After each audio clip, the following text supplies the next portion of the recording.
specialist specializing in stress reduction. We all need John Edmonson. How are you, John? Stevie, good morning. Thanks for having me on your show today. Well, nice to have you on our show today, and people are rolling their eyes because I talk about sugar. Okay, a lot. We have a club called Sugar Busters where we try and do 30 grams of processed sugar a day or less, and a fancy schmancy certificate that we send out for people that are able to do it. But you're finding in this study, John, that hidden sugar linked to depression and anxiety. Tell me about this. Sure. And first of all, wow, the Sugar Busters sounds like a wonderful idea and a great thing for people. Because what we're seeing in this study was that they took a look at people, about 8,000 actually, over a long period of time. And what they noticed, particularly with men, is that those that consumed over the amount that you said, more closer to 67 grams of sugar a day, were more likely to suffer from depression and or anxiety than those who consumed, closer to that 30 or 40 amount of grams of sugar every day. So it's fantastic what you're doing. It could be helping a lot of people out there. But I mean, we already obviously know the obvious, the layups. We know diabetes. We know now a little link to cancers, some Alzheimer's. Is finding all kinds of bad with a bunch of processed sugar. How do we know about anxiety and depression? I mean, how they do? I know they did the study, but you believe it's conclusive? It's big enough? It's broad enough? All those things? Well, when I look at the study, I did see where they were talking about how sugar and other fat contents can create a protein that could contribute to anxiety and depression.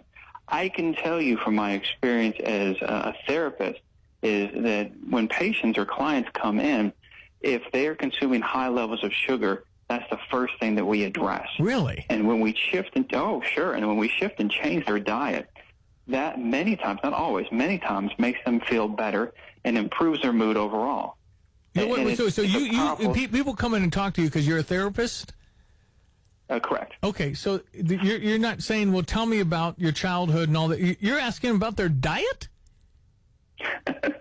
Well, we do all of it. Tell me about your childhood, too. Sure. Wow, tell me about your day. Tell me about your life. Yeah. But diet has to be in there because if it's not, it's incomplete.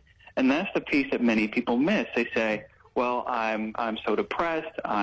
I feel lethargic. I don't feel happy. I don't feel motivated. It could be childhood.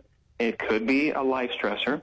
Or it could be you have a really bad diet. And one of those is probably sugar. It's and crazy. Sugar's really...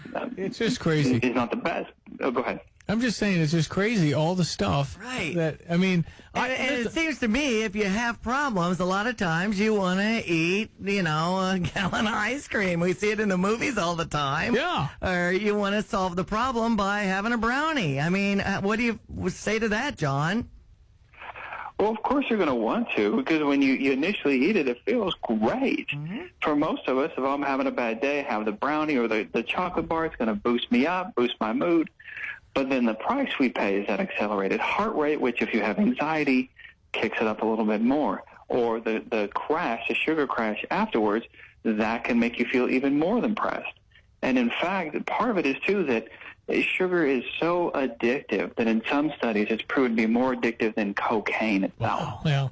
Well, I always say we do a Sugar Buster segment every week.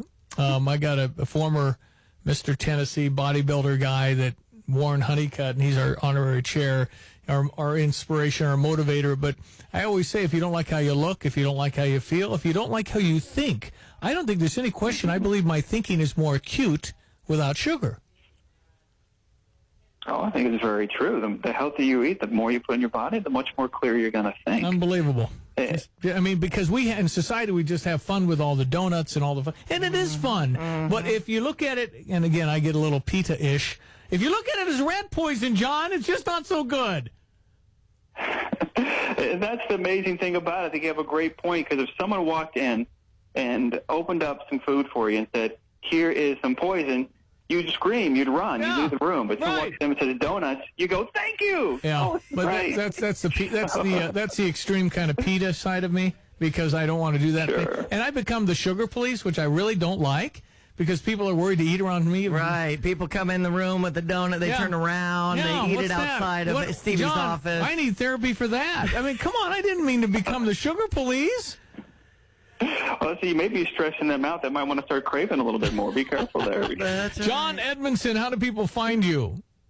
It's marulamedical.com, M-A-R-U-L-A medical.com. M-A-R-U-L-A medical.com. Thanks for the chat. Appreciate it. Thanks for the free session, too. Anytime. Thank you for listening. I'm Kelly Weiss. A new study shows a link between a diet high in sugar and depression in men. The study is in the journal Scientific Reports. John Edmondson is a wellness expert in Dallas, and he joins us to talk about this. John, talk to us about this study and what it really means. You know, the basics idea behind this study was 8,000 people were followed over 22 years.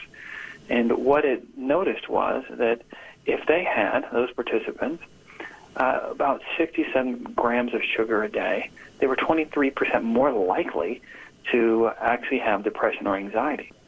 Now, in a way that makes a lot of sense, because if you have anxiety, you're already probably going to feel in your body some discomfort. You may be a little bit anxious. Your heart rate may be up more than others. And if you have sugar, that's going to increase your heart rate and make you feel a lot more anxious.